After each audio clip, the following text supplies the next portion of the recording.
Қарағанды қаласы білім бөлімі номері 45-ші гимназияның коммуналдық мемлекеттік мекемесі 3-ші сынып қазақ тілі пәні мұғалім Майлыбекова Айнагүл Амантайқызы. Тақырыбы: мынау қай жануардың мүсіні? Оқушылар бір-бірімізге жақсы көңіл күй сыйлап алайық. Яғни шабыт, талап, күш, қуат, сенім, еңбек, батылдық, достық, қуаныш, терең ой, жетістік, шаттық, қайрат, жеңіс, жігер, арман, үміт сыйлау арқылы бір-бірімізге жақсы көңіл күй сыйлап, жақсы көңіл күйде жаңа тақырыбымызды бастайық. Жан-жануарлар туралы ертегілерден үзінді көріп аламыз. Яғни жыл 12 ай бойынша шығыс күнтізбесіндегі 12 түрлі жануардың мүсіні осы шеңберде орналасқан. Дәптерлерімізді ашып бүгінгі күнді жазамыз. Желтоқсанның 3-і сынып жұмысы мынау қай жануардың мүсіні. Сабақтың мақсаты: берілген тақырыпқа қатысты сөздерді табу және сөйлеу барысында орынды қолдану. Шағын мәтіннен септік, көптік, тәуелдік, жіктік, жалғаулы сөздерді ауызша, жазбаша тілде қолдану. Жаңа сөздермен таныс болу. Шығыс — күннің шығатын жағы. Күнтізбе, күн, апта, ай атаулары. Мүсін, пішін, сыртқы бейне. Алаң, алаңқай, арнайы ойын алаңы. Су бұрқақ, су атқылайтын орын. Жел, қатты дауылдың соғуы. Әлем, дүние, жер беті, жер шары. Гүлзар, гүл өсетін арнайы орын. Күнтізбесіндегі 12 жануарлардың мүсіндерімен танысайық. Бірінші: тышқан, сиыр, барыс, қоян, ұлу, жылан, жылқы, қой, мешін, тауық, ит, доңыз. Бұл жануарлар шығыс күнтізбесіне енген жануарлар болып табылады. Оқылым тапсырмасы: кімге ненің мүсіні ұнайды? Маған, саған, сізге, оған. Үлгі: маған жыланның мүсіні ұнайды. Әлібек: саған қоянның мүсіні ұнайды. Мұғалім: сізге тауықтың мүсіні ұнайды. Сашаға: оған жылқының мүсіні ұнайды. Оқылым тапсырмасы: есте сақтаймыз. Мен, маған қоянның мүсіні ұнайды. Сен, саған тауықтың мүсіні ұнайды. Сіз, сізге барыстың мүсіні ұнайды. Ол, оған ұлудың мүсіні ұнайды. Саша, Сашаға жылқының мүсіні ұнайды. Бірінші тапсырма: айтылым. Үлгі бойынша айтыңдар. Мынау тауықтың мүсіні, маған тауықтың мүсіні ұнайды. Яғни дескриптор сөйлемді дұрыс құрастырып айтады. 2 балдан беріледі. Маған барыстың мүсіні ұнайды. Саған иттің мүсіні ұнайды. Сізге сиырдың мүсіні ұнайды. Оған жыланның мүсіні ұнайды. Тыңдалым. Бірінші тапсырма: мәтінді мұқият тыңдаймыз.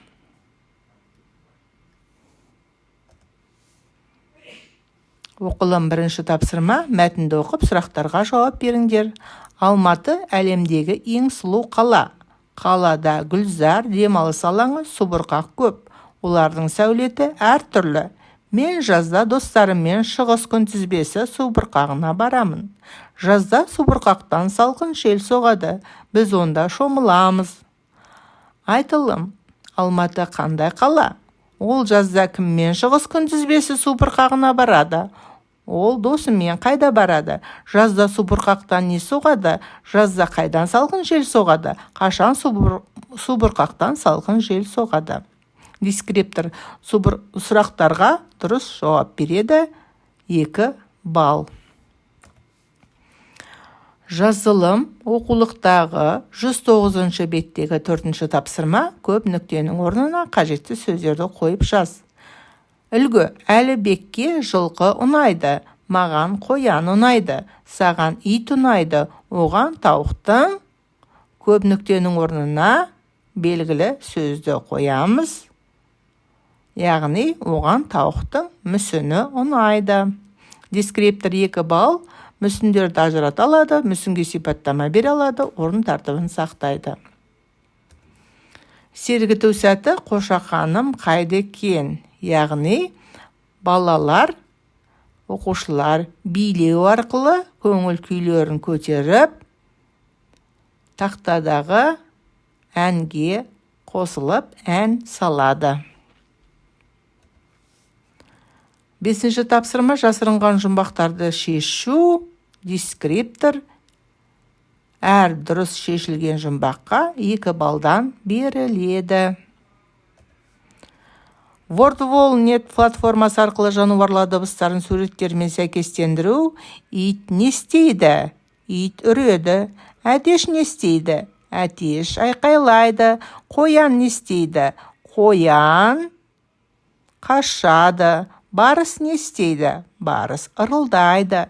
Түйе не істейді? Түйе боздайды. Қой не істейді? Қой маңырайды. Сиыр не істейді? Сиыр мүңірейді. WordWall арқылы жануардың іс-қимылын табу. Яғни, шығыс күнтізбесіндегі 12 түрлі жануардың іс-қимылын дұрыс сәйкестендіру керек. Тышқан шиқылдайды, сиыр мүңірейді, барыс ырылдайды, қоян ытқиды, ұлу жорғалайды, жылан ысылдайды, жылқы кісінейді, қой маңырайды, мешін секіреді, тауық қытқыттайды, ит үреді, доңыз қорсылдайды.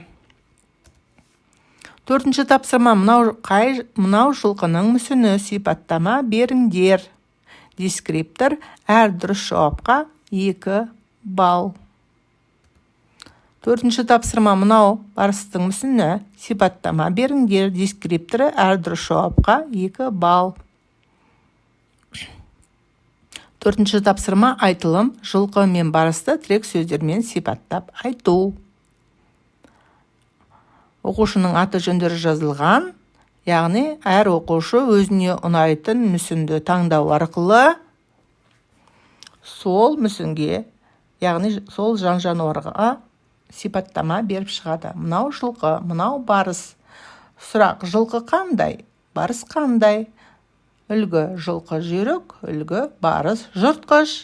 Дескриптор: мүсінді тірек сөздер арқылы сипаттап айталады, сөздерді орынды қолданылады. Әр дұрыс жауапқа 2 балл. Үйге берілген тапсырма: оқулықтағы 110 беттегі 5-ші тапсырма. Берілген қажетті сөздерді қолданып, сөйлемдер құрастырып жазыңдар. Құрметті оқушылар, бүгінгі біздің сабағымыз осыменен аяқталды. Назарларыңызға рахмет. Сау болыңыздар.